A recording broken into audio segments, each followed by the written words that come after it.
홍길동의 아버지를 아버지라 부르지 못하는 심정. 12월 3일 김현태가 무장해서 국회로 병력을 이끌고 갔으면 군정법을 적용해야지. 그거 지시한 윤석열은 반란 수계가 되는 게 상식이지.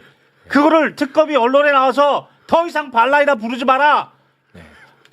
차분하게 이야기하겠습니다. 변호사님, 너무 좋은 말씀입니다. 그러니까 모셨겠죠. 예. 근데 어떤 내용인지를 그래서 대전에서 온 김경호 변호사입니다. 이 분노는 공감할 때 힘이 생깁니다. 맞아요. 분노는 공감할 때 힘이 생겨요. 근데 뭐야 무슨 일이 있었던 거야? 이렇게 되니까 그거는 제가 이따가 분노할 수 있게끔 팔은 잘 깔아드릴게요. 네. 지금 참고 있습니다. 참고 있는 거예요. 진짜 근데 화 많이 나요. 이 정도 수준입니다. 참고 이 있는 정도면 많이 참으신 거야. 내가 이제 상황을 알아서 하는 거야. 많이 참으신 거야. 이따가 제가 판을 한번 싹 만지겠습니다. 김경호 변호사입니다. 김경호 변호사님. 네. 예, 여러분 좀 놀라셨을 텐데 이따 이 얘기를 들으면 이제 공익적 분노임을 여러분께서 확인하실 수 있을 겁니다. 잠시만요. 자 그리고 비닐봉지 속 최후 봉지욱 기자 박수로 모시겠습니다. 네. 네, 안녕하세요. 네. 어떻게 지금 가맹 탈퇴하려고 하는 거 같은데. 아니 근데 댓글 보니까 너 가맹비도 안 냈는데 그렇지.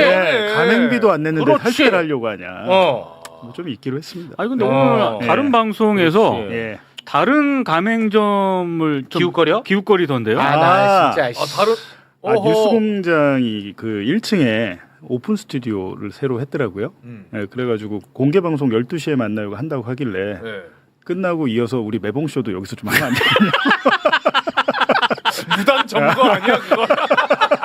아니 공개 방송 흐름 끊기니까 이어서 1시간만 하겠다는데 안 된다고 그러더라고요. 전기 내리기 전에. 네, 저는 저는 간판을 바꿔야지. 거기 가는 할 말이 있는 게 저는 여기 팟빵 측에 팟빵 왜? 얘기를 했어요. 제가 팟빵 착해. 매불쇼 보기 전에 1시간 전에 매봉쇼 합시다. 제가 제안을 했어요. 했어. 근데 올해 예산 다 써가지고 어렵다고 그러더라고요. 어려워? 그래서 제가 개인 채널 하는 겁니다. 아. 네. 근데 그리고 작년에는 옥수수 쇼는 같이 하기로 했다가 팟빵이랑 옥수수 네, 쇼. 옥수수 쇼를 원래 따로 채널 파서 하려고 했다가 이명수랑 나중에 돈 때문에 싸움 날 것 같아가지고 야 친구들 간에 동업하는 거 아니야? 하지 말자 우리가 안 했죠. 그게 잘하셨네. 정영진 씨랑 싸움 난 거 아니에요? 전혀. 네, 아니에요. 또 가짜 뉴스죠 기자 저 정보통신학번 개정하는 아니에요라고 했잖아요. 물어본 거예요? 단정한 게 아니에요. 아니에요. 질문. 그런 가짜 뉴스 하시면은 이 본사에서 제품 안 내려갑니다. 네. 자, 아니 그거. 어제도 보니까 많이 힘들던데. 어디가요? 물레동. 저희는 괜찮습니다. 예. 저보다 훨씬 힘들어요. 여기 제가 해낸다고 했잖아요. 왜 그래 그만해. 내가 다시 글을 올린다고 했잖아. 알겠습니다. 한번 지켜보겠습니다. 예. 네. 지켜봐 주시기 바랍니다. 자 먼저 우리 변호사님 잠깐만요. 요거 우리 박상용 얘기 짧게만 하고 갈게요. 잠깐만요. 네. 나라를 떠들썩하게 했던 검사 박상용 한 명 징계하는데 이렇게 어렵다. 이건 정말 저는 좀 많이 화가 납니다.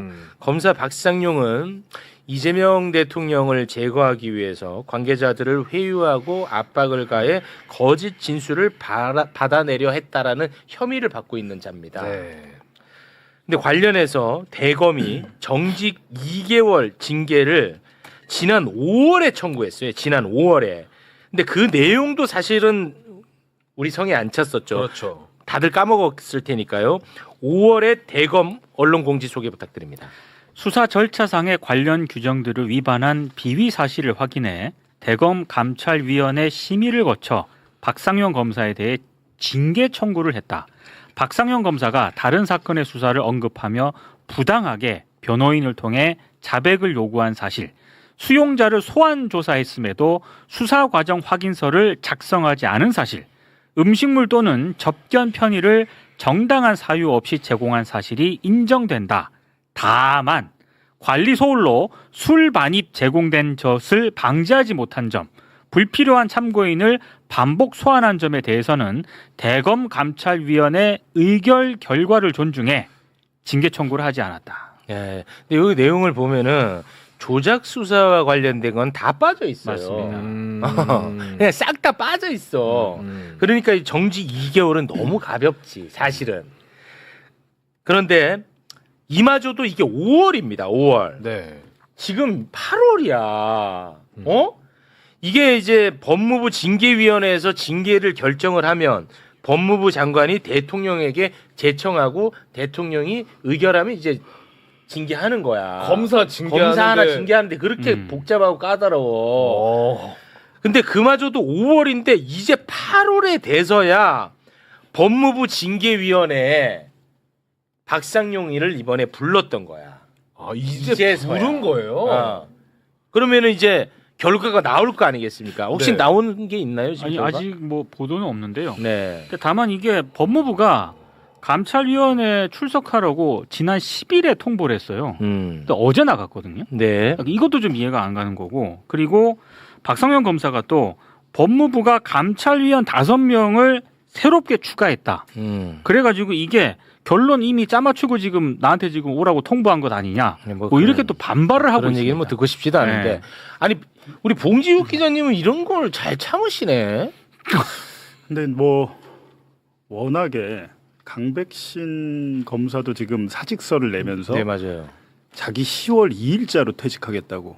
아. 난 그런 사직서는 처음 봤어요. 아 지가 무슨 뭐 열사처럼 10월 2일에 나 사직하겠다고. 투사처럼 투사. 그러니까요. 근데 이 10월 2일 공소청 중수청 출범하는 날. 이 뭐 하는 짓이야. 그러니까 수사 아무리 그러니까 아. 사건을 조작하고 증인을 회유하고 해도 이 검사들은 그냥 이렇게 살아요. 근데 저는 언론이 더 문제라고 보는 게 검사들이 저지른 이 범죄 혐의 뭐 디올백 덮은 거 다 나왔잖아요. 다 나왔잖아. 도이치모터스 덮은 거 나오고 근데 나왔잖아. 그 검사들 미국 유학 보내주고 맞아. 윤석열 명예훼손 사건 검사들 2명 보니까 미국 유학 가 있더라고. 와. 줄줄이 다 영전하고 대검 연구관 가고 아, 뭐 너무 열. 그러니까 이게 굉장히 문제입니다. 문제인데 이거 좀 잘 보셔야 될 게 박상용이 안 하는 얘기가 뭐냐면 정직 2개월은 정성호 장관이 있는 법무부의 그 감찰위에서 내린 게 아니에요. 어제 간 게 법무부의 감찰위. 맞아. 어제 간 게. 어제가 법무부. 그 전에 대검. 지들끼리 있는 그 대검 지들끼리. 검사들의 대검의 감찰위에서 정직 2개월을 요청한 거야. 이게 정상적인 일반 회사였으면은 이건 뭐 해임이죠. 사실은. 당연하죠. 근데 검사들이니까 정직 2개월로 대폭 낮춰준 거고 뭐 연어의 술 파티도 못 넣지 않았느냐라고 주장을 하잖아요. 연어의 술 파티는 안 넣은 거죠.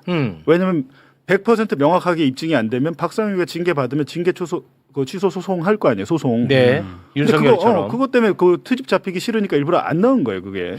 근데 저는 그리고 하는 말이 서민석 변호사와 자기가 통화한 녹음 파일이 공개됐잖아. 국정조사 기간에 공개가 돼서 온 국민이 듣기 평가를 다 했는데 우리 100번씩 들었잖아. 자기가 그거를 쭉 다 보니까는 자기의 무혐의가 여기 있더라. 아 그런 얘기 전하지 말고. 라고 주장을 하잖아요. 그러니까 저는 이런 겁니다. 그러니까 다시 한번 들어보시죠. 당시에 변호사와 피의자의 변호사와 담당 검사가 이게 나눌 수 있는 얘기인지. 예. 근데 저런 거에 대해서 자기는 문제가 없고 오히려 자기의 무혐의를 뒷받침하는 증거라고 주장을 하는데 그 억지를 쓰고 있는데 언론들이 앞에 가가지고 박상용이 감찰이 들어가기 전에 마이크를 주잖아요. 아, 그건 전하지 마. 그 네. 내용. 그러니까 네. 이렇다는 거예요. 아니, 근데- 세상에 어느 공무원이 징계 받으러 가는데 앞에서 맞아요. 인터뷰하고 말이 됩니까 그게? 나와가지고 아니, 근데 봉지욱 네. 기자님, 이재명 대통령을 제거하기 위해서 연어술 네. 파티가 이제 있었던 거잖아요. 맞죠? 예. 그 이재명 정부가 들어섰어. 이재명 정부에서 법무부 장관을 임명했어. 그런데 왜 이게 빨리 진행이 안 되는 건데? 아니 그래서 지금 많은 분들이 좀 혼란스러워하잖아요. 아니 뭐 이재명 정부 되면 수사 기소 분리 바로바로 되고 할 것 같았는데 형사소송법 개정에서 검사의 수사권 보안 수사권 박탈도 겨우겨우 이뤄졌고 진짜 어떤 얘기까지 나오냐면 뒤집히는 거 아니야? 법이야 바꾸면 되는 거니까. 지금 보시면 언론에 보시면 오늘도 경향이고 이거는 진보 보수 따지지 않습니다. 오늘도 경향에 보니까 마약 사건에서 경찰이 압수한 거를 증거 제대로 그 압수 목록에 안 넣어가지고 2심에서 이 마약 사범이 무죄가 나왔다. 이 경찰 때문에. 네. 라고 나온 거예요. 근데 경찰이 재판에 들어갑니까? 경찰은 수사를 해서 그러니까 수사 기록을 보내잖아요. 검찰에. 네. 그럼 검사가 뭐예요? 꼭 확인해야죠. 검토하잖아요. 네, 그리고 검토해가지고 자기가 법리 구성해서 혐의 적용해서 재판에 넘기잖아요. 그렇죠. 그렇다면 우리 일반적인 상식을 가진 사람은 야 검사가 수사가 미진하면 하라고 한 게 뭐였어요? 보안 수사 아니에요? 네. 검사가 네. 수사가 미진해. 그럼 이거 압수물 이거 빠졌으니까 넣으세요. 보안사 요구를 하든지. 네. 검사가 한 행위는 얘기하지 않고 언론은 뭐라고 하냐면 경찰이 잘못했다. 경찰도 잘못이 있지. 이거예요. 경찰이 잘못이 있지만 어. 보도는 그렇게 나오는 거예요. 근데 이런 보도들이 계속해서 매일 한두 개씩 맞아요. 나오는 이유가 뭐냐? 장윤기 사건 같은 거 비슷한 거 하나 더 터지면 뒤집겠다는 거고 네. 장윤기 사건의 경찰 수뇌부 전직 국가수사본부장까지 검찰이 전부 다 입건했습니다. 그리고 강남경찰서의 양정원 씨가 그 사기 사건 관련해서 무혐의 준 수사과 2개를 강남에서 지금 검찰이 털고 있어요. 근데 이런 것들을 빌드업을 하고 있는 게 아닌가라는 생각이 들고 언론에서 환경을 만들어주면 어느샌가 국민 여론 뭐 이렇게 핑계를 대면서 야 다시 그냥 안 되겠다 수사권 주자 검사한테 이렇게 갈 수도 있다는 겁니다. 한 말씀 드려도 될까요? 여기에도 같이 좀 화 좀 내주세요. 대책, 대책. 와, 좋다. 네. 보편적인 대책. 네. 수사 과정에서 이러한 법 위반에 예를 들어서 지금 어떤 모습이냐면 묻고 답하는 진술을 하고 그중에 검사나 경찰도 마찬가지 수사기관은 선별해서 조서를 작성하잖아요. 네. 그 과정에서 문제가 생기는 거예요. 네. 축소하거나 왜곡하거나. 그러니까 이렇게 하지 말고 제가 제안하는 방법은 지금 인공지능 그냥 대화를 하면 대화하는 순간 한글로 작성이 되니까 묻고 답하고만 하고 작성은 인공지능이 작성하게 하더라도 95% 이상의 한글 정확도가 나오고 또 나중에 그 조정을 하면 되니까 이런 식으로 해서 공개 수사 결국은 공개하는 거죠. 이렇게 수사를 이제는 좀 바꿔야겠다. 투명하게 바꿔야겠다. 하자. 그 제안하는 방법 중에 하나입니다. 인공지능을 활용하자는 수사에 네. 저는 그거는 경찰뿐만 아니고 검사한테도 똑같이 적용돼야 되는 네. 보편적인 기준인데 이와 같이 수사 과정에서의 지금과 같은 묻고 답하고 그중에 선별해서 자기가 워딩 치고 이 방식을 이제는 극복해야 된다. 알겠습니다. 자, 박상용 문제는 뭐 이 정도에서 정리를 하겠습니다. 자, 오늘 김경호 변호사가 나온 이유가 있습니다.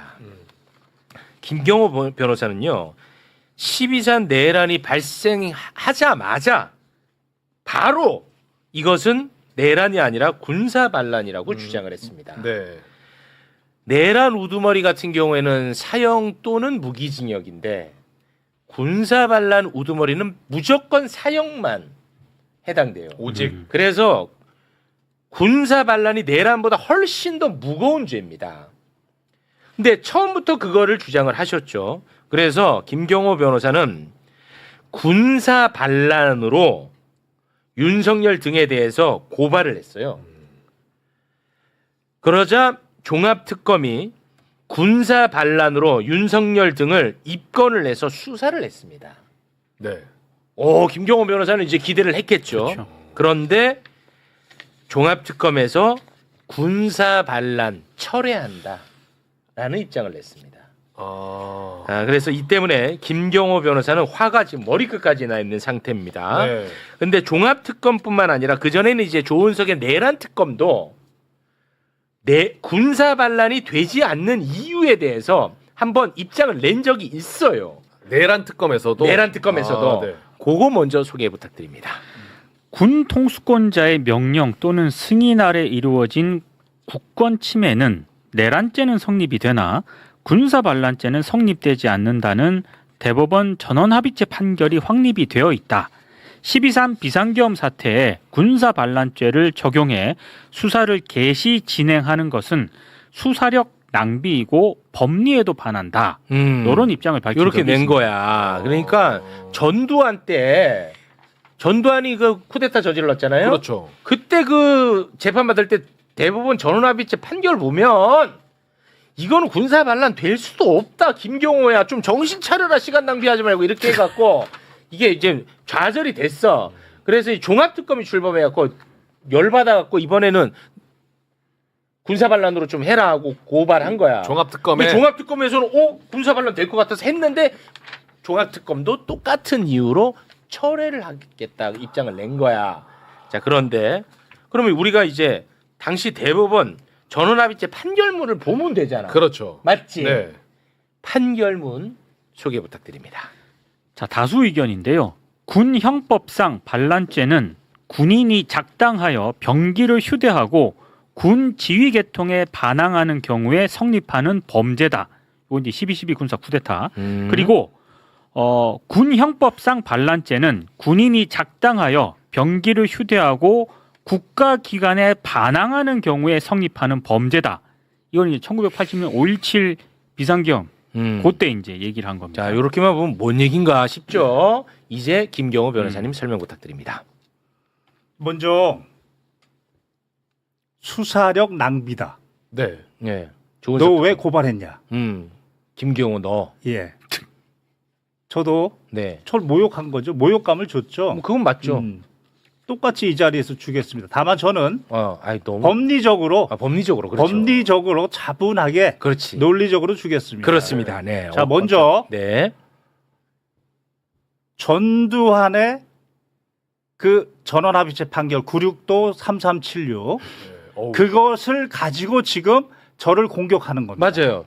조은석도 그렇고 조은석 특검도 그렇고 권창영 특검도 그렇고 맞아요. 네. 그런데 먼저 이야기할 것은 그들은 이 다수견해가 말한 반란의 두 가지 유형이 있는데 그 중에 한 가지 유형만 잘라가지고 전형적인 형식적인 법조인들이 하는 행태인데 그게 뭐냐? 군인이 병기 들고 작당해서 군 지휘 계통의 반항. 이것이 반란이다. 요거 하나만 가지고 지금 제 고발을 찢어 발기고 있다. 그런데 좀 이따 설명하겠지만 이게 이제 12.12 건이군요. 그렇죠. 또 하나 설명하겠지만 그 뒤에 보면 잠깐만요. 요거 알아들었어요? 네. 그러니까 군인이 예를 들어서 최고 통수권자는 대통령이잖아. 네. 대통령 지휘 받지 않고 쥐들끼리 반란 일으키면 이거는 반란? 군사 반란에 해당한다. 네. 요게 12.12 쿠데타에 해당하는 거야. 그때 대통령 승인이 있으니까 반란이 아니다. 이제 이런 논리인데 첫 번째 유형은 근데 그거와 별개로 두 번째 유형은 뭐냐? 군인이 병기를 들고 국가기관에 반항. 네. 여기는 군 지휘 계통 승인 여부 필요 없어. 없고 국가기관 국회에 병기 들고 출동하면 반란이라고 명확하게 두 번째 유형을 줬는데 어떻게 해서 조은석 특검과 권창영 특검은 그렇게 잘 나가는 검사 출신 판사 출신이 두 번째 유형을 빼놓고 첫 번째 유형만 가지고 나를 이렇게 찢어 발기느냐. 진짜네. 제 첫 번째 문제 제기예요. 문제 제기야. 자, 알아들었어요? 네, 자, 알아들었어요. 그러면 대법원 전원합의체 판결문을 띄우고 우리 곽수산 씨가 설명 한번 해주세요. 자, 저 지금 수사력 낭비다라고 하는 거는 저 위에 것만 보면은 윤석열 승인 받고 갔으니까. 그렇지. 이거는 군사 반란 아니잖아. 할 필요가 없다. 그렇지. 대법원에 저 판례가 있지 않냐. 근데 변호사님은 그렇지. 그것도 있는데 뒤에 걸 보면은 총 들고 국회에 가서 체포하려고 하고 창문 깨고 들어가고 반항하지 않았냐.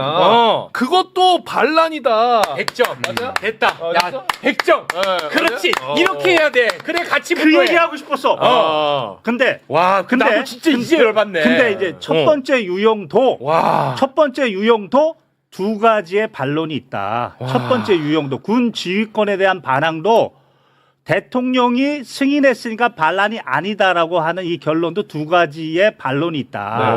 첫 번째는 전두환은 그때 당시에 투스타 군인이고 이성 장군이고 대통령은 최규하. 국군 통수권자고 그러면 최규하는 그때 당시에 전두환의 이 반란에 같이 모의했느냐 참여한 사람이 아니라는 거예요. 모의도 안 했고 정상적인 대통령이에요. 다만 승인은 했지. 승인을 다 쫓아가서 강압을 강압을 준 거죠. 그렇지. 하라고. 강압을 줘서 한 거죠. 그러면 이번은 윤석열은 뭐냐 보는 거죠. 이번 윤석열 기가 막혀요. 이번 윤석열 국군 통수권자는 헌법재판소에서 파면을 당했는데 2025 헌나 8번으로 파면을 당했는데 그 이유가 국군 통수권자의 의무를 위반했다. 그래서 파면을 당한 거예요.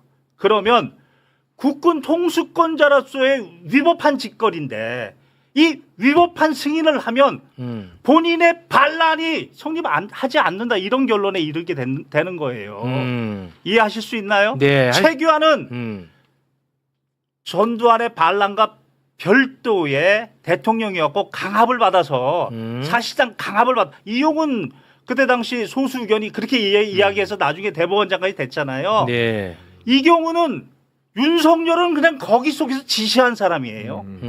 국군 통수권자의 의무를 위반했기 때문에 파면된 사람이에요. 근데 그 위법한 승인이 오히려 자신의 군사 반란을 성립 못하게 한다? 이런 상식이 어디 있느냐고요. 네. 그 이야기를 먼저 할 수 있는 거고 첫 번째. 네. 두 번째는 거기까지 갈 필요도 없어. 근데. 예, 두 번째는 네.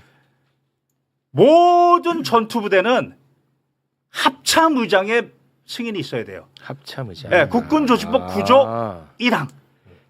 모든 그게 바로 군 지휘권의 정당한 행사예요. 그런데 비선으로 해서 하나는 화이트리스트, 비선으로 해서 곽종근 이진으로 지금 합참의장을 배제했잖아요. 군 지휘권에 대한 반항이지. 네. 또 하나는 정보사는 어떻게 노상원이라는 민간인을 통해서 그렇게 해서 지금 무장 군인이 움직였잖아요. 네.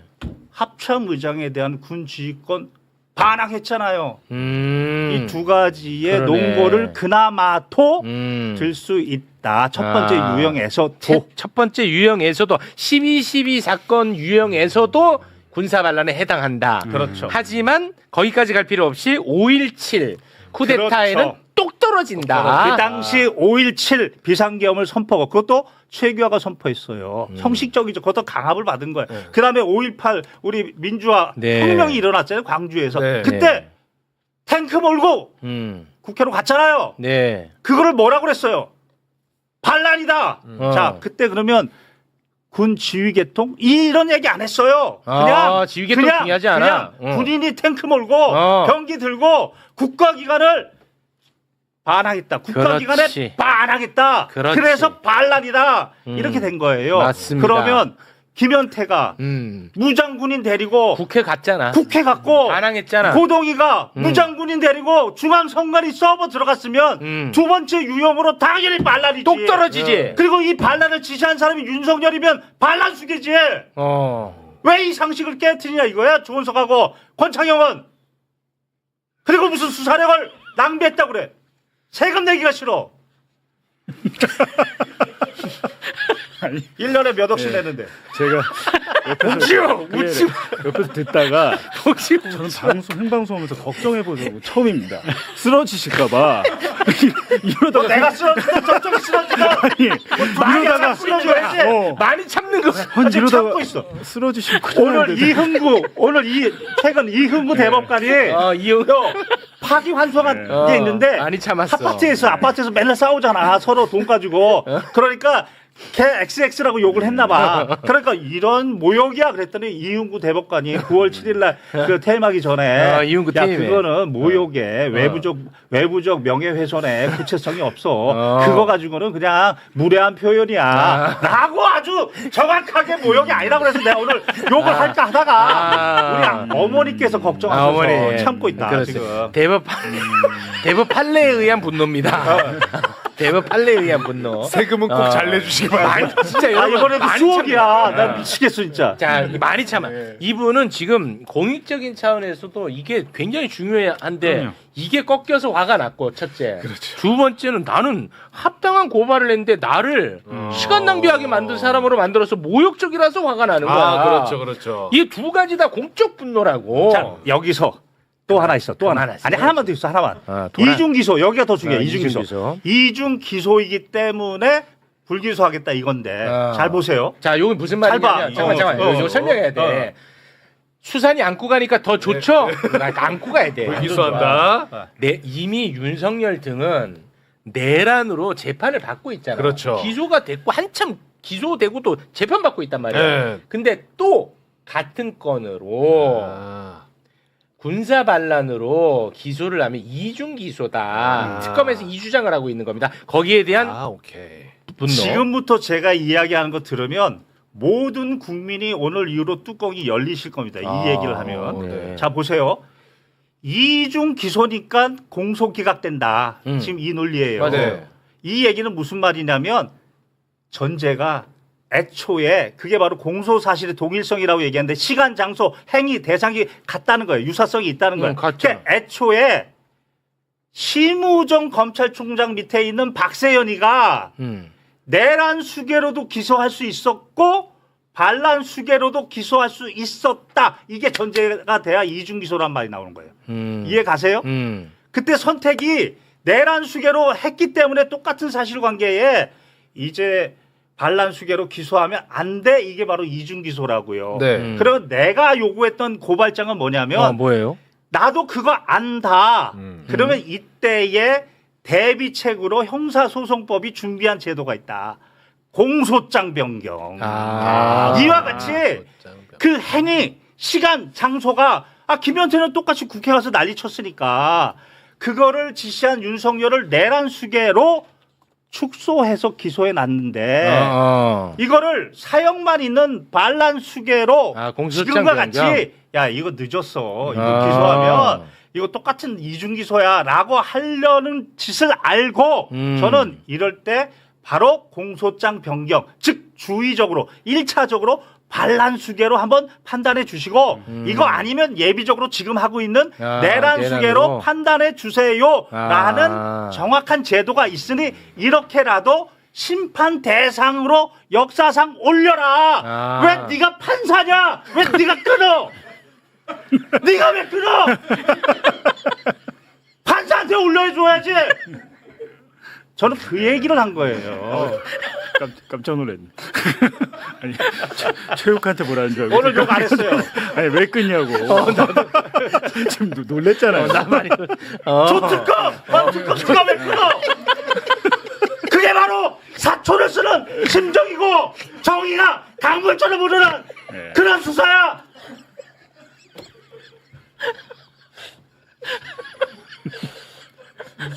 이 얘기를 하고 싶어서 대전에서 왔습니다. 뭐야 진짜 근데 뭐 내가 쓰러지든 아니. 당신들이 쓰러지든 타당한 얘기야. 어떻게 이재명 국민 주권 정부에서 이런 일이 어떻게 있을 수 있냐고. 근데 이게는 뭐 행정부 일은 아니니까 이거 이제 특검 일이니까 그거는 조금 가려서 얘기하겠습니다. 네. 타당하시네. 그러면은 제가 확인 차원에서 질문 하나만 할게요. 이중 기소를 지금 특검에서 자꾸 얘기를 하니까 만약에 그러면 내란 범 중에 대법에서 확정 판결이 나온 건에 대해서는 이 주장을 그러면 안 하신다는 거죠? 만약에 그랬다면 확정 판결을 나면 안 하죠. 그러면 맞네. 이 말이 확정 맞네. 판결이 되면 안 그러면 되지만 됐어. 지금 진행 중이니까 그렇지. 항소심에서 그냥 공소장 간단하게 변경해라. 우리는 정말 대한민국 역사를 이제 위해서 알았어. 우리는 주의적으로 반란 수괴로 주의적으로 먼저 판단해 주시고 이거 아니면 맞아요. 지금 하고 있는 내란 수괴로 한번 판단해 주세요. 이거는 아무런 힘도 안 들어가는 거예요. 제가 듣고 보니까 제가 또 화가 나는 게 뭐냐면 지금 검사들이 가장 자신들의 성과로 자랑하는 게 뭐냐면 부산 돌려차기 사건 그거 공소장 변경한 거를 제일 많이 자랑하잖아요. 그렇죠. 똑같네. 똑같잖아. 이거 같이 덧붙이고 얘기하세요 앞으로. 예, 똑같네. 그거 똑같잖아요. 지들이 제일 성과로 얘기하는 거잖아. 예. 물론 그 성과 맞습니다. 그건 성과 맞아요. 그렇죠. 그렇듯 이것도 그렇게 해라. 그래서 제가 이번에 영상에서 얘기했던 게 왜 상층부는 법리적으로 깎아주고 그렇지. 왜 군인들은 있는 대로 그렇게 강하게 처벌하려고 어떻게 종료 시점도 12월 14일이었다고? 권창형 특검은? 웃긴 거죠. 12월 4일 종료된 거죠. 왜냐하면 내란범은 상태범이기 때문에 폭동이 끝나면 끝난 거예요. 목적범이 아니에요. 그래서 탄핵 소추가 된 12월 4일이 종료됐다? 아니 그런 정의감이 있으면 상층부에다가 반란 수괴로 되든 안 되든 알겠습니다. 해야지. 여기다 이중기소라고 얘기를 하는. 요 분노는 또 이제 다른 건이라 못 알아들었을 거예요. 네. 네, 요거는 이제 또 시간 걸리니까 예. 이거 좀 다른 얘기였는데 알겠습니다. 근데 어쨌든 종합특검에서 반란죄로 굉장히 오래 수사를 하다가 이렇게 됐는데 문제는 정작 그러니까 이거를 하느라고 다른 것들을 많이 못했잖아요. 근데 그 중에 하나가 이제 한동훈 등 그 12월 4일에 당정대 회의 멤버들 수사를 못했고 제일 이해가 안 되는 거는 참고인으로 2번 불렀는데 불출석 사유서도 안 내고 그냥 안 나갔잖아요. 그저께 안 나갔잖아요. 결국 안 나갔고 안 나갔는데 그건 다 저는 안 나갔는데 그 다음에 다음엔 못 부른다고 끝나는 사건은 그래. 처음 봤습니다. 아니 그래 이것도 시간 없었는데 아니 한동훈이가 안 나갔어. 네. 그때 우리 봉지욱 기자가 나와갖고 요건 뭐 3번 그렇죠. 해가지고 안 나오면은 체포합니다라고 얘기해갖고 나는 그것만 기다리고 있었거든. 네. 그런데 지금 특검은 안 나왔어요. 저희는 여기서 문 닫습니다. 그걸 어떻게 한동훈은 그러니까 예를 들면 뭐가 있냐면 와. 참고인이 안 나와요. 그럼 참고인은 영장하면 잘 안 나와요. 체포영장이 참고인이니까. 근데 강백신이나 어미준 같은 애들이 제일 잘 쓰는 법 기술이 뭐냐면 기소 전에 증인 법정에 불러가지고 참고인 조사할 수 있어요. 법정에서 기소 전 증인 신문이라고 자기들이 사실은 이거 거의 변호사들도 잘 모르는 그런 개념이더라고. 근데 이거를 한동훈 본인이 법무부 장관 할 때 저희 수사할 때 뉴스타파 촬영 기자고 뭐고 다른 기자들이 저희 때문에 참고인 조사를 부르는데 안 나갈 거 아니에요. 네. 그러니까 그때 당시 강백신 그 팀에서 기소 전 증인 신문이라는 제도 저희 처음 봤습니다. 그걸. 그래서 법정에 부르니까 안 나갈 수가 없는 거예요. 법정에. 그래서 저희 촬영 기자, 그래픽 기자, 뭐 편집 기자들이 법정에 불려 나가서 언론사 기자들 다 앞에 있는 데서 신문을 받았습니다. 그러면 특검에서 그 한동훈이 정말 중요하다고 생각했으면 기소 전 증인 신문이라도 했어야 되는데 이제 와서 저희 23일에 끝나니까 더 못 불러요. 그럼 시작을 왜 했어요? 그렇게 할 것 같으면 한동훈에게 빌미만 준 거예요. 정치 특검이라고 말하는. 정확합니다. 이거 되게 멍청한 짓을 한 거죠. 네, 알겠습니다. 자, 저희가 좀 아직도 이 정치 이슈가 좀 남아 있거든요. 네, 네. 그래서 우리 김경호 변호사님과는 여기서 좀 인사를 나누겠습니다. 네, 가면서 한마디만 수사력 낭비가 아니고 수사 왜곡이다. 우리 김경호 변호사님 들것에 실려 나갑니다. 해당인 것 같습니다. 봉지욱 씨는 앉아 계시고, 네, 이 같이 해 이런 얘기 이슈. 근데 많은 분들이 오랜만에 시원했고, 맞아. 오랜만에 그래도 조금 미소 지을 수 있었고, 심각성도 깨달았다. 근데 솔직히 뭐 내 입장에서는 다 맞는 얘기야. 네. 네, 저는 그랬습니다. 많은 분들 공감하고 네, 계세요 그렇죠. 지금. 내 입장에서 다 맞는 얘기야. 네. 자, 지금부터는 이제 국내 정치 이야기 나눠보도록 하겠습니다. 자, 곽우신 기자 오랜만에 매불쇼 찾아주셨습니다. 박수로 모십니다. 네. 안녕하세요. 네. 고맙습니다. 자, 왜요? 네? 왜? 뭐가요? 뭐가? 저 가만히 있었는데 왜요? 아니, 요새 제가 좀 자격지심 때문에. 죄송합니다. 뭔일 있어요? 아니, 혹시 뭐 제가 놓친 게 있었나? 아니, 죄송합니다. 뭐 제가 세계관 바로바로 편집이 안 잡고 죄송합니다. 자격지심 네. 때문에. 나 혹시 무시하나 해가지고. 응원하는 사람 많습니다. 네, 알겠습니다. 무시하나 해가지고. 왜 그래요? 자, 오늘 예. 우리 곽우신 기자님은 국민의힘에 오늘 좀 큰 뉴스들이 많아서 네. 국민의힘 상황을 좀 살펴보려고 모셨는데 네, 감사합니다. 요거 잠깐 이따가 나누고 네네. 오늘 이 이슈가 지금 제일 관심이 많은 것 같아. 그래서 청와대 이야기부터 좀 하고 가겠습니다. 네, 이게 지금 제일 뜨겁죠, 솔직히. 그러니까 사실 예, 좀 예. 연결이 좀 되어 있는 부분이기도 한데 그래요? 국민의힘하고 이게 제일 뜨거우니까 요거 잠깐 정리하고 갈게요. 어제 갑자기 이재명 대통령이 국민의힘 다선 의원들하고 골프를 쳤다는 이제 보도가 나왔습니다. 네네네. 거기서 이제 같이 골프를 쳤던 사람 중에 한 명이 김태우 의원입니다. 김태우. 예, 김태우 의원이 그 골프장에서 이재명 대통령으로부터 들었다는 이야기가 이제 보도가 됐는데 소개 부탁드립니다. 네, 이재명 대통령은 분권형 권력 구조 개헌 문제와 관련해서 내 임기를 단축해서라도 나는 개헌을 해야 된다고 생각한다.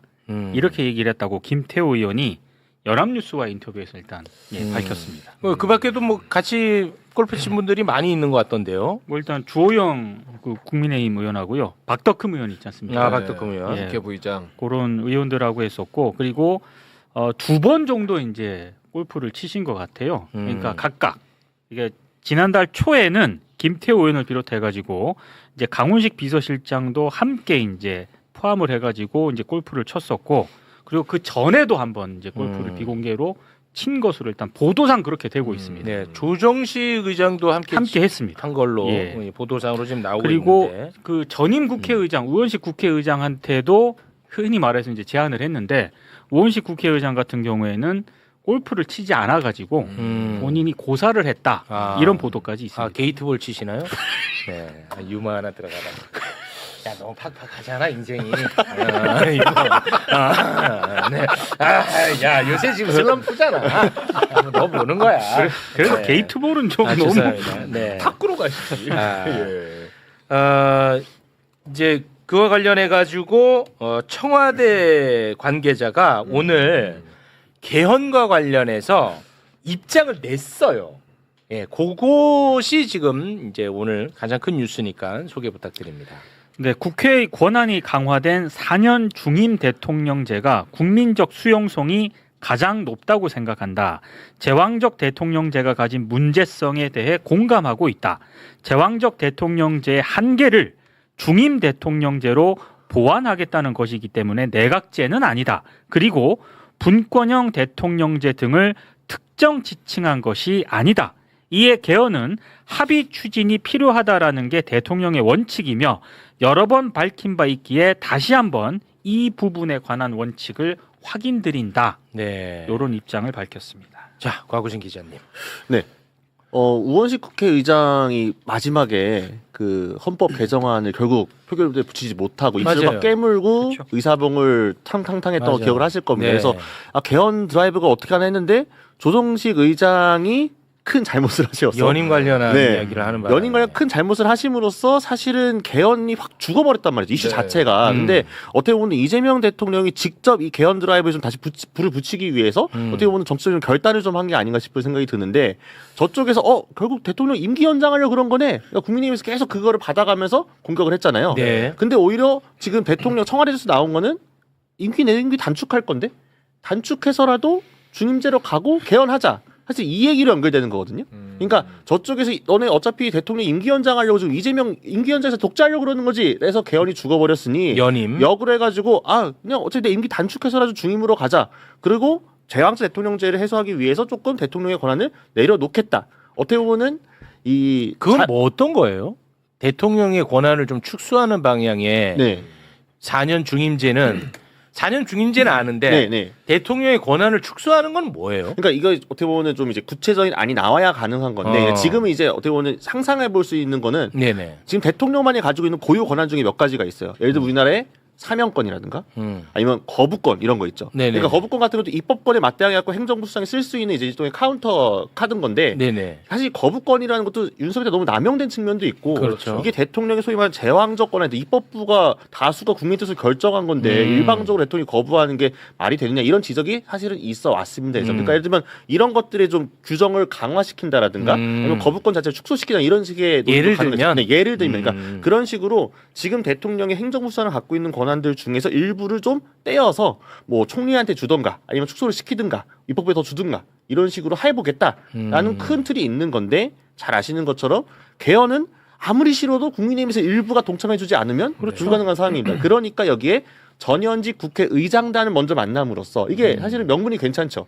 현직도 만나고 전직도 만나고 야당도 있는데 선수도 높고 나름 당에서 원로급이야. 그러니까 대우도 해주면서 만나면서 얘기도 좀 들어주고 그러니까 이분들도 만나가지고 대구 경북 통합 이거 빨리 해야 되는데 얘기도 하니까 좀 듣고 또 이분들이 당에 돌아가서도 대통령이랑 골프 같이 치면서 얘기 좀 했는데 뭐 좀 이런 거도 우리가 받을만하지 않냐 이런 여론에 맞는데도 도움이 좀 되겠죠. 여러 가지 좀 고려했을 때 죽었던 개헌 이슈에 불을 붙이기는 상당히 좀 적절한 메시지가 아니었느냐. 이거는 조금 약간 표현을 조금 조정할 필요가 있는 게 조정식 의장 때문에 개헌 이슈가 죽었는데 그거를 살리기 위함이라고 얘기하는 거는 이 선후 관계가 바뀐 것 같은데 조정식 의장의 그 발언보다 이 골프가 더 먼저 아니에요? 맞아요. 아니, 그러니까 제가 말씀드리는 거는 어. 이게 지금 나오면서 청와대가 부연해 주잖아요. 아, 메시지 하는 거에 대해서. 이번에 낸 메시지. 네, 네. 아. 이게 뭐냐면 사실은 이게 조금 민감하거나 이런 사안이 될 수 있으면은 청와대 NCND 하는 메시지를 안 내도 돼요. 아. 근데 지금 여기서 이렇게 청와대 관계자 말로 기사가 나오는 거는 어쨌든 기자들 앞에서 백브리핑을 한 거잖아요. 네, 네. 이런 식의 해석을 덧붙여주는 거는 청와대 그 보완을 해주는 거죠. 아, 우리 일전부터 우리도 의지가 있었고 야권에서 지금 의심하는 것처럼 야 우리가 정말로 독재할 거였으면 그런 말을 이전에 했겠니? 이런 식의 얘기들을 밑에 깔아주면서 이렇게 덧붙여준 거로 해석을 합니다. 그러면은 그 임기 단축이라는 표현이 있는데 이거는 개헌에 대한 의지 표명의 차원에서 나온 발언이겠죠? 뭐 실제로도 가능은 하죠. 임기 단축이? 네, 그러니까 임기 단축이 왜냐면 아니 국민들은 5년 하라고 뽑아줬는데 왜 임기 단축을 해? 그러니까 예를 들니까 이게 어떻게 보면 야권을 설득할 수 있는 카드가 하나 되는 거죠. 아까 말씀드린 것처럼 이게 그 개헌 시기에 맞춰가지고 예를 들면은 개헌을 언제 할 건데 다음 총선 시기하고 맞추겠다. 그래갖고 개헌 통과가 되게 되면은 네. 다음 대통령 뽑는 선거까지 조정이 돼야 되잖아요. 근데 네. 이제 대통령의 이 현직 대통령의 임기를 요거 선거 시기 개헌 시기에 맞춰가지고 뭐 1년 줄이는 식의 방향도 고려가 가능한 거죠. 그래요? 근데 아니 그거는 네. 예전에 노무현 대통령도 4년 주민제 얘기하면서 개헌할 때 임기 단축할 수 있다라고도 말씀하신 적이 있어요. 그래요? 네, 있고 이건 아마 2030년이니까 다음 대선이 아마 지방선거랑 맞출 수 있겠죠. 네, 그런 식으로 근데 맞춰서. 이거는 네. 뭐 되게 이상한 건 아닌 게 우리 국정과제 1호가 국정과제 1호 TV 토론에서 아마 논란이 됐었잖아요. 그 개헌. 국정과제 1호 개헌이에요. 네. 이미 4년 중임제하고 결선 투표제 도입하겠다 이렇게 국정과제가 1호가 있어서 개헌. 나름대로 그거를 이제 추진을 해왔던 것 같은데 이게 저는 하나 좀 그런 게 지방선거 이후에는 어찌됐든 대통령의 이제 그런 행보가 멈춰 있었잖아요. 멈춰 있었잖아요. 그 이후에 지방선거 그렇게 이제 끝나고 뭐 이렇게 뭐 골프를 뭐 이렇게 더 이상 진행하지 않고 딱 지방선거 다음 날인가 다다음 날 거는 전에 잡혀 있었기 때문에 한 것 같은데 이 이슈가 지금 조선 중앙 이렇게 나왔거든요. 이슈가 한겨레 경향에서 나온 기사가 아니에요. 근데 이게 조선 중앙에 나왔을 때 기사를 보면 소스가 김태우 의원은 그냥 김태우 의원으로 나오고 중앙 같은 경우 소스가 없던데 보니까 여당 관계자 뭐 이렇게 나오는데 이게 국민의힘 소스로 나왔단 말이에요 지금 전당대회가 이제 거의 막바지에 이르고 있는데 네. 이게 나와가지고 사실은 전당대회에 어떻게 보면 뜨거운 감자가 돼버린 거예요 지금. 굉장히 이거에 대해서 이게 전당대회 이슈가 됐어요? 전당대회 이슈가 될 수밖에 없는 게 당원들 입장에서는 이게 지금 말이 되는 얘기냐라고 해서 이게 지금 이 시국에 그러니까 전에 있었던 일이 지금 기사화됨으로 인해서 지금 전당대회에 영향을 제가 볼 땐 굉장히 크게 미치고 있는 것 같거든요. 제가 볼 땐 뭐 사람마다 생각은 다르겠지만 그래서 내가 아까 네. 그걸 좀 예민하게 반응한 거예요. 이게 이번에 골프 친 게 아니야. 조정식 의장 발언 이후에 골프 친 게 아니야. 전에 골프는 그러니까 이거는 쳤었고. 그래서 그렇죠. 옛날 이슈인 거예요. 우리가 몰랐을 뿐이지. 그래서 나는 그 얘기를 했던 그래서 건데. 이게 그렇게 해서 기사화가 돼서 나옴으로 인해서 이걸 가지고 또 사실은 당 내부에서 분열이 되는 거죠. 분열의 소재가 될 수. 분열이 돼 이걸로? 지금 댓글 보세요. 못 봐. 대통령이 그 야당 사람들이랑 중진들이랑 골프를 치는 게 맞냐부터 시작했고 아니 비난과 비판도 많이 있고 소통하는 한편으로는 거지. 또 소통하는 것도 필요하다라는 것도 네. 있는데 이게 또 하나의 소재 재료가 돼버린 거예요. 나옴으로 인해서. 그래서 저는 이게 이 시점에 나온다고 기사가 저는 이거 기자들 꽤 먼저 알고 있었을 거라고 생각하거든요. 이게 지금 예전에 있었던 일이 지금 갑자기 기사가 나올 때는 한번 생각을 해봐야 되고 김태우 의원은 보니까 조선일보와 적극적으로 전화 인터뷰를 했더라고요. 네. 그러니까 봉지욱 기자님이 보시기에는 이게 전당대회를 앞두고 있는 상황에서 흔들려고. 민주당 내부의 분열을 더 촉발시키는 쪽으로. 저는 그렇게 들고 있다고 아니 그러면 안 생각하는데. 흔들리면 네. 돼. 뭘 흔들려? 게이트불 얘기하고 뭐 그냥 이렇게 하면 돼. 네? 흔들리지 마십시오, 여러분.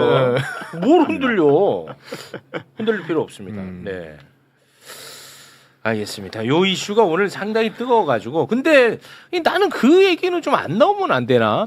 연임을 위한 개헌이라고 자꾸 얘기를 하잖아요, 야당에서. 네. 근데 그거는 청와대에서 명확하게 입장을 반복적으로 냈잖아. 아니라고. 그거는 그러면 언론에서도 좀 가르마 타줘야 되는 거 아니에요? 사실은 이미 불가능하고 팩트 체크 되어 있는 기자들도 있고요. 그러니까 이재명 대통령이 그러지 않겠지만 설사 만약에 본인이 임기를 해가지고 연임을 하고 싶어도 지금 헌법체계에서는 불가능하게 이미 정리가 됐어요. 그건 예전부터 이미 헌법학자들 사이에서 논쟁이 좀 있었고 논문으로 나와 있습니다. 그러니까 주요 네. 해석 자체는 그 조항을 이번에 개헌에 같이 바꾼다고 하더라도 그게 소급으로 할 수가 없다라는 게 대체적인 주류 해석이에요. 그러니까 원래 안 되는 거라는 게 이미 한참 정리가 되어 있던 거고. 그러면 그 자꾸 네. 논란의 영역으로 두지 말고 언론이 그걸 정리를 해줘야 돼. 이게 사실 보도가 없는 건 아닌데 이게 잘 아시겠지만 선동은 한 줄도 쉬워요. 이재명 대통령이 연임하려고 저거 독재하려고 하는 거야. 근데 그걸 반박하기 위해서 저희 헌법책에서 그건 불가능하고요. 몇 주에 그 항을 바꾼다고 하더라도 그게 개헌이 그렇게 아닙니다.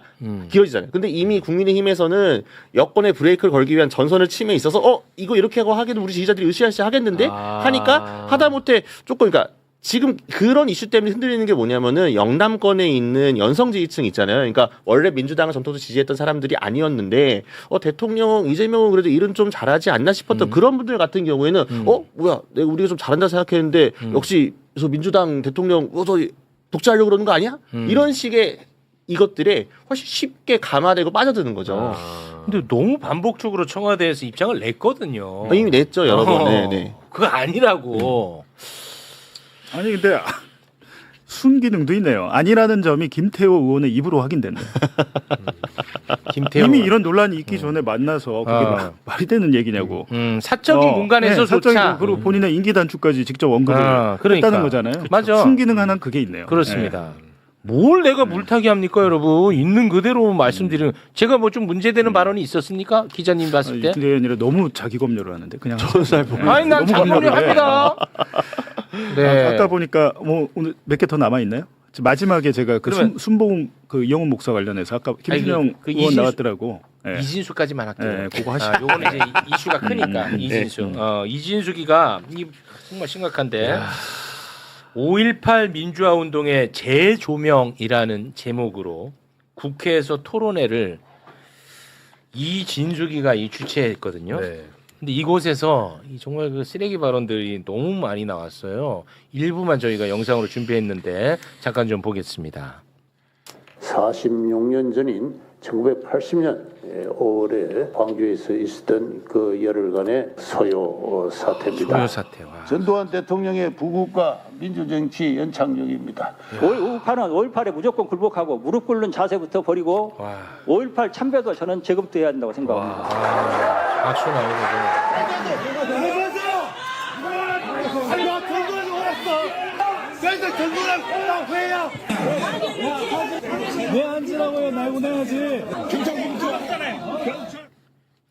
저기에 그 전두환이 비서실장까지 와 있었다고 하던데 12.12 군사 쿠데타 주역 가운데 한 명이죠. 허화평.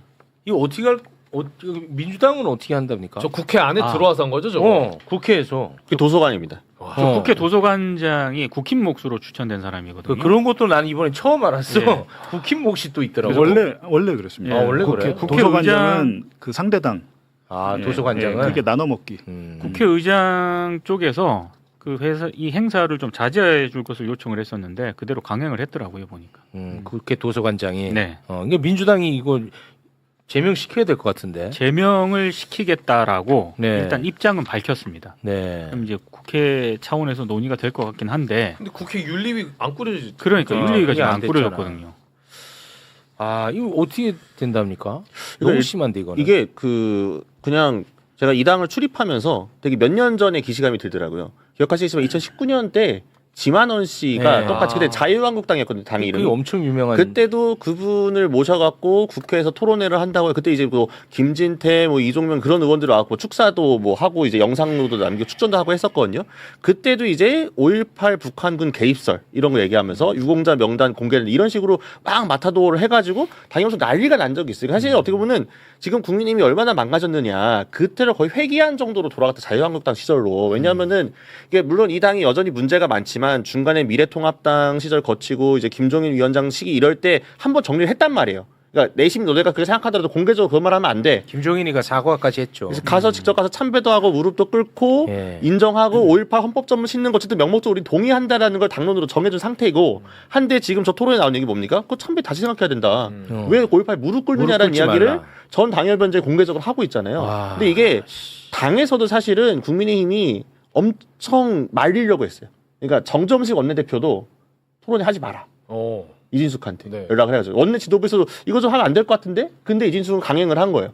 그래서 그나마 국민의힘이 한 게 뭐냐면 현역 의원 아무도 가지 마라 라고 해서 의원들이 이제 그 축사는 하나 아무도 안 간 거예요. 대신에 이제 그 뭐 미디어 대변이나 이런 사람들이 가가지고 같이 한 거죠. 근데 그러니까 이게 어떻게 보면 일종의 꼬리 자르기다.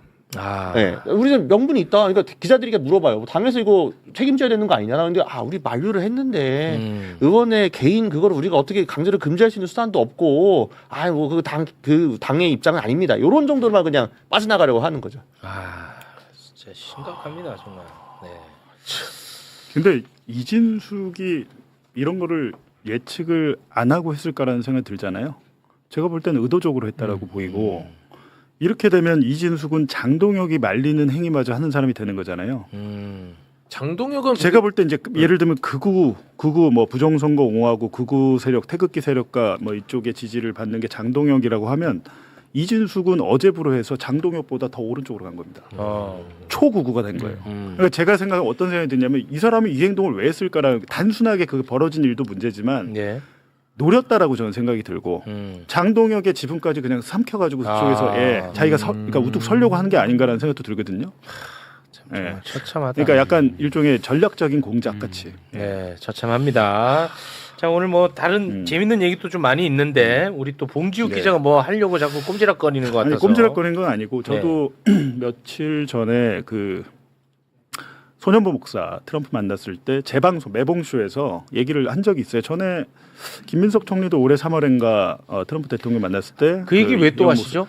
그거와 관련해서 여의도 순복음교회 홍보국에서 제가 이거는 그 이번에 나온 자료가 아니고 제가 순복음 측에 연락해서 물어봤습니다. 당시에 중앙일보 기사가 단독 타이틀을 달고 이영훈 목사의 주선으로 김민석 총리가 트럼프를 만났다고 기사가 나왔고 교회 관계자의 코멘트도 있었다. 그러면 여기에 대해서 교회는 그때 어떤 입장이었냐고 물어봤더니 당시에 하도 연락이 많이 와서 보도 자료를 낸 적이 있다. 교회가. 그래서 그 보도 자료를 제가 받았어요. 좀 띄워져 보시면 뭔데 안 보여? 예, 한번 읽어주시죠. 이게 언제 이게 당시에 중앙일보 기사 올해 3월이겠죠. 중앙일보 기사 나온 직후에 기사 제가 나오고 직후에 보도자료 매불쇼 아까 김준영 의원 나왔을 때 그 중앙일보 그 기사 언급을 했잖아요. 그걸 기사에 거기에 대해서 대한 순복음교회 입장인데 순복음교회 입장이 제가 읽어드리겠습니다. 네네. 자, 알려드립니다. 오늘 보도된 김민석 국무총리와 도널드 트럼프 미 대통령의 면담 관련 기사들에 대해 여의도 순복음교회의 입장을 전해드립니다.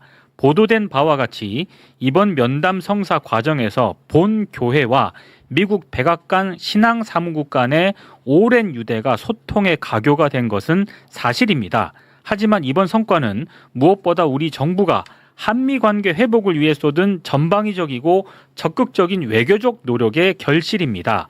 여의도 순복음교회는 그 과정에서 오랜 시간 민간 외교로 쌓아온 복음주의 네트워크를 통해 작게나마 일조했을 뿐입니다. 또 여의도 순복음교회는 국적과 정파를 초월해 오직 한미동맹의 영적 가치와 국익을 위해 기도해 왔습니다. 이번 일 또한 순수한 종교적 유대가 민간 외교 차원에서 긍정적인 역할을 한 것으로 이해해 주시길 부탁드립니다. 관련하여 한 가지 부탁의 말씀드립니다. 혹시 기사 작성 과정에서 교회 관련한 입장이나 참고 사항은 공식 부서인 홍보국으로 연락해 주시기 바랍니다. 지금 이거를 보면, 그러니까 아까 김민석 후보 측에서는 이제 본인의 입장을 냈는데 이거를 보면 기사를 부정하고 있지는 않습니다. 맞습니다. 일단 이거는 기사에 대한 해명 자료나 반박 자료가 아니고 이런 거를 통상 설명 자료라고 해요. 근데 교회 입장에선 부담스럽다고 해요. 당시에. 마치 이영훈 목사가 진짜 이렇게 한 것처럼 너무 이렇게 100% 한 것처럼 낸 부담스러워서. 근데 여기 워딩을 보면 작게나마 일조했을 뿐입니다라는 표현이 있고 그리고 또 세 번째 문단에 보면 긍정적인 역할을 한 것으로 이해해 주시길 부탁드립니다. 이 얘기는 기사를 긍정한 거예요. 그렇잖아요. 기사에 대해서 긍정하지만 이것을 오롯이 이영훈 목사가 다 했다라고 하기에는 부담스럽다. 그래서 이 자료를 낸 거예요. 네. 그러니까 따라서 제 말은 뭐냐면 폴라이트 목사와 이영훈 목사는 오랜 가교가 있고 폴라이트 목사가 서울에 와가지고 순복음교회 간 적도 있어요. 간 적도 있고 되게 친한데 어찌됐든 이때 당시 도움을 줬던 건 사실이다. 라고 교회 측에서 얘기를 한 것이다라는 네. 겁니다. 제가 그 말씀을 드리는 거예요. 왜냐하면 이게 지금 팩트 논란이 있어서 네. 따져보면 이용훈 목사와 관계없이 일정이 예정되어 있었다고 하면 그에 대한 모든 외교부의 기한부터 시작해갖고 스케줄이 다 잡혀 있었을 거 아닙니까? 네. 근데 이것과 별도로 그러면 총리가 신앙사무국의 수석 고문을 따로 만났다. 뭐 한국 교회 뭐 정권 탄압했다 이런 얘기하니까 설명하기 위해서 아까 보니까 반론은 그렇게 돼 있던데 두 개의 일이 별개라고 하면 설명 자료가 이렇게 나오면 안 되죠. 네. 알겠습니다. 네. 뭐, 곽우신 기자는 뭐 어떤 상황인지 잘 모르실 수 있으니까 네. 그냥 그런 줄 아시면 돼요. 그런 줄 아시면. 요 이제 진실 공방에 그 어쩌다가 또 매불쇼가 중간에 들어가 있었어요. 고생 많으십니다. 네, 그렇게 네. 좀 알아주시면 될 것 같고. 근데 확실히 매불쇼가 그래도 파워는 있네요. 매봉쇼에서 진작했는데. 아 이거 했었어? 지난주에. 아, 씨. 야 알려드려. 야, 제가 문제라고 알려드려. 입장문 매불쇼에서 알려드립니다. 매봉쇼에서 먼저 했답니다. 알겠습니다. 예. 근데 저는 이거를 왜 이렇게까지 부인을 할까? 왜냐하면 이게 나쁜 게 아니거든요. 예를 들면 우리가 북한을 상대할 때도 정상회담 할 때 공식 채널만 움직이지 않거든요. 비공식 채널도 움직여서 소통을 하고 종합적으로 예. 제가 보니까 이제 이 순복음교회 관계자한테 듣기로 그 예전에 트럼프가 싱가포르에서 김정은 만날 때 네. 그때도 문재인 정권이었잖아요. 네. 문재인 정권에서도 이용 목사가 그 네트워크 이 지금 이 교계 네트워크를 통해서 도움을 준 적이 있대요. 아니 그러니까 저는 그러니까 그런 일들이 꼭 나쁘게만 볼 것이냐. 근데 그게 소년보 목사 그 사건이 나오다 보니까 왠지 좀 안 좋게 보이지만 아니 그러니까 그 자체는 뭐냐면 그렇게 나쁜 건 아니다. 당시에 중앙일보에서 보도된 게 되게 많이 퍼졌어. 퍼졌어요. 그러니까 이영훈 목사를 통해 가지고 뭐 가교육회를 해 가지고 총리가 트럼프를 만났다. 이게 모르는 사람 없지 않았어요? 대부분 다 그렇게 알고 알았어요. 있고. 네. 근데 그때 비판적인 목소리를 냈던 사람 최소한 제가 체감하기로는 한 명도 없었어요. 없었고 없었다고. 총리실에서도 반박하지 않았고. 아니 근데 이번에는 너무 좀 세게 이제 좀 기분이 매우 나쁜 게 너무 역력하게 보이거든요 이게.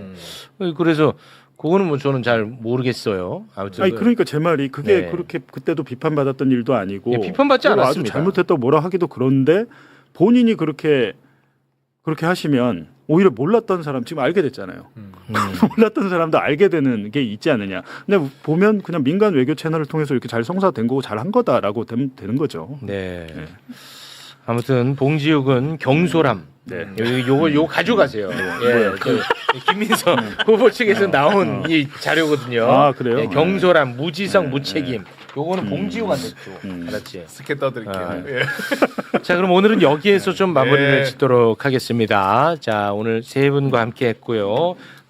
사실 안철수 얘기가 오늘 나는 제일 재밌었어요. 오늘 저 한동훈 한동훈도 재밌는데. 했어요? 조경태 나경원 싸우는 얘기 재밌는데 그 아, 재밌는데. 그 경찰 수사 그거 했어요? 그거 못했어. 아, 그거 못했구나. 조경태 나경원을 왜 아 싸워? 그거 되게 사실 아, 어느 재밌네. 언론도 쓰지 않은 중요한 포인트 있는데. 그 월요일에 아니 네. 화요일에 아니요 나왔습니다. 그거 오늘 매봉쇼에서 했으니까 다시 보기 하시면 됩니다.